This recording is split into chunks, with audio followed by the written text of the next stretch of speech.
Samajwadi party के अध्यक्ष अखिलेश यादव ने कहा, मैंने भगवान जगन्नाथ के दर्शन किए हैं। मैं यहाँ के सभी लोगों का धन्यवाद करता हूँ। मैं आशा करता हूँ कि भगवान जगन्नाथ सिर्फ आपको और हमें ही नहीं बल्कि पूरे देश को आशीर्वाद दे। भारत के लोग आर्थिक और सामाजिक न्याय के रूप में एक विकसित और शक्तिशाली देश बनाने का जो सपना देखते हैं, हम उम्मीद करते हैं कि वो पूरा हो। भगवान जगन्नाथ देश में कानून के शासन को और मजबूती से लागू करेंगे। भगवान जगन्नाथ, जय जगन्नाथ, भगवान का आशीर्वाद लेकर के आया हूँ।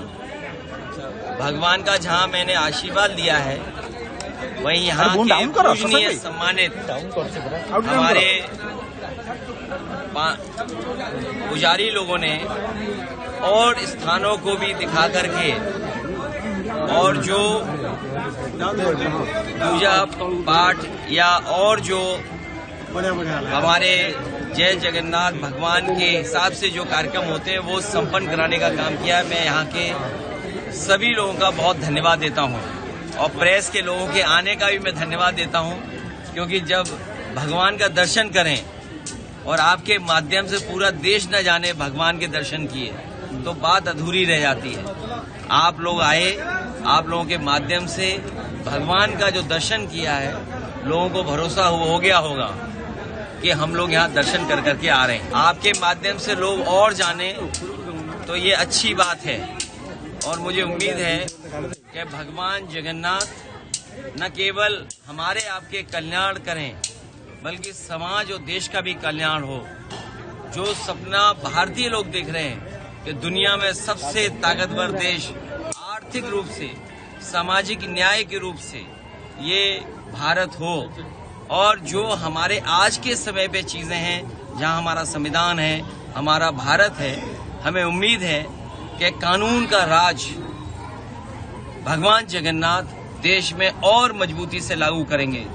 जहां न्याय का कानून लागू हो, वहीं सामाजिक न्याय का भी राज की स्थापना हो, ऐसा मैं प्रार्थना करता हूँ। आयुष्मान भारत योजना जो दिल्ली को वर्षों के इंतजार के बाद मिली है, इसके क्रियान्वयन के लिए जनता तक जल्द से जल्द सभी कार्ड बनकर पहुंच जाएं।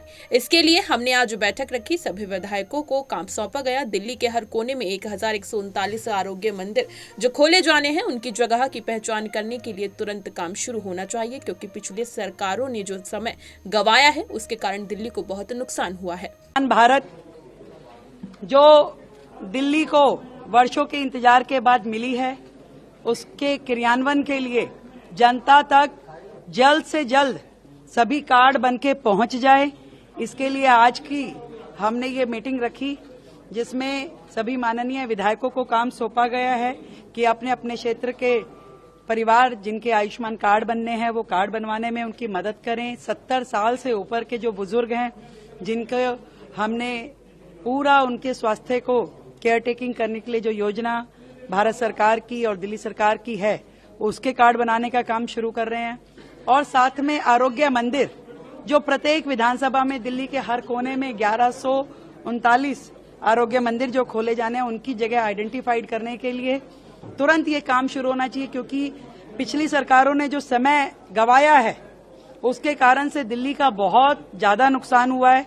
दिल्ली के लोगों का, दिल्ली की जनता को जो दुख भोगने पड़े हैं, हम नहीं चाहते कि किसी भी कारण से एक दिन का भी समय वेस्टेज न हो, और पूरी की पूरी टीम, पूरी की पूरी सरकार इस काम पे आज से जुट जाएगी। दिल्ली सरकार के मंत्री पंकज सिंह ने कहा, हमारा लक्ष्य दिल्ली के लोगों के लिए 1139 आयुष्मान आरोग्य मंदिर बनाने का है और हम इस लक्ष्य को पूरा करेंगे। ये चर्चा का विषय है। इस बात पर चर्चा हुई है कि हम 70 साल से अधिक उम्र के बुजुर्गों को जल्द से जल्द ये सुविधा कैसे दे सकते हैं। दिल्ली वालों को 1139 आरोग्य मंदिर बनाने का हमारा लक्ष्य है। उस लक्ष्य को पूरा करेंगे और उसी के ऊपर चर्चा थी, और 70 साल सीनियर सिटीजनों को हम लोग जल्द से जल्द उनकी लिए सुविधा दे सके, उसके ऊपर चर्चा थी, जो हम जल्द से जल्द दिल्ली में करने जा रहे हैं। संभल में समाजवादी पार्टी के सांसद जियाउर रहमान बर्क ने न्यायिक जांच आयोग की पूछताछ पर कहा, उन्होंने मुझसे जो सवाल किए मैंने उसके जवाब दिए। हमें उम्मीद है कि सही तरह से जांच करके हमें इंसाफ मिलेगा। मैंने अपने बयान दर्ज करा दिए हैं। रहे उसको मैं आपके सामने नहीं बता सकता, क्योंकि जाहिर सी बात है वो एक जांच का विषय है और तो जो उन्होंने बयान जो जानकारी मुझसे चाहिए थी, जो सवाल की हैं, उसके मैंने जो भी अपना सही जवाब थे वो उनको उपलब्ध करा दिए हैं। इसी उम्मीद से हम यहाँ पर आए हैं कि जो प्रदेश देश में अच्छे बड़े पदों पर रहे, चाहे वो रिटायर्ड जस्टिस हैं या रिटायर्ड IAS IPS हैं, कि वो उनको जो जांच का आयोग का हिस्सा बनाया गया है वो सही तरह से जांच करके हम मुझको और हमारे लोगों को इंसाफ मिलेगा। इसी उम्मीद से मैं आज यहाँ पर हाजिर होकर के जो भी अपने बयान थे वो मैंने उनको दर्ज करा दिए। शमशेरगंज BDO सुजीत लोध ने कहा, हम इस घटना से प्रभावित लोगों को भोजन उपलब्ध कराने की कोशिश कर रहे हैं। हम बच्चों को भोजन उपलब्ध करा रहे हैं। हम उन्हें कपड़े, खाना पकाने के लिए चूल्हे और केरोसिन तेल देने की कोशिश कर रहे हैं। हम उनके घरों में बिजली, ट्यूबवेल और फिर से बहाल करने की कोशिश कर रहे हैं। हम अभी घरों का सर्वेक्षण कर रहे हैं और अब तक लगभग 15 घरों को नुकसान पहुँचा है। We are trying to provide the food to the persons, those who have affected by this incident. We are providing baby food. We are trying to give them the wearing clothes and the stoves for cooking and the kerosene oil also. So we are trying to reinstate the electricity and the tube wells in their houses.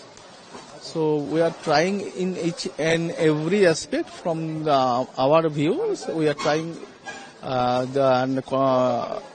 trying to enhance their confidence also to stay there in their house. Surveying the houses now, and it is about till now near about 15 or 6 approx 15.